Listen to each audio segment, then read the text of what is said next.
kaduda-duda, ang kanilang mga pangalan, pati na ang itsura ng kanilang mga logo, inspirado ng mga sikat na kumpanya.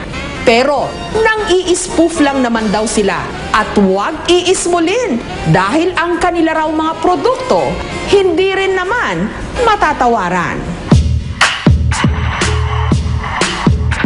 Kapag mag-iisip ng negosyo, maliban sa mismong produkto, napakahalaga rin daw ang ipapangalan dito. Dito pa rin sa Baguio City, isang water refilling station naman ang pumapatid ng uhaw ng mga tiga rito. Gamit ang kanilang magic potion, purified drinking water, ang Harry Water.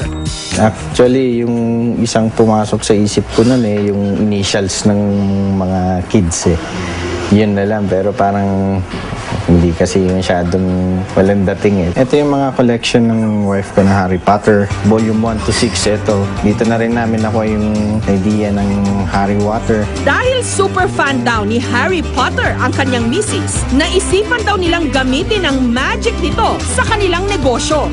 Do you want water? Yes! Wow! Siguro, nakapang-akit ng pangalan Tsaka medyo parang mas madaling tandaan siguro Kasi naiba, hindi common name. In pa, dahil sunod-sunod din yung mga movies, medyo kilala.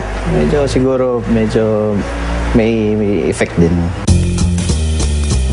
Hindi man daw mula sa magical place ng Hogwarts ang itinitinda nilang tubig, ginagarantiya nilang para rin daw itong revitalizing magic potion na nag-uumapaw sa kalinisan.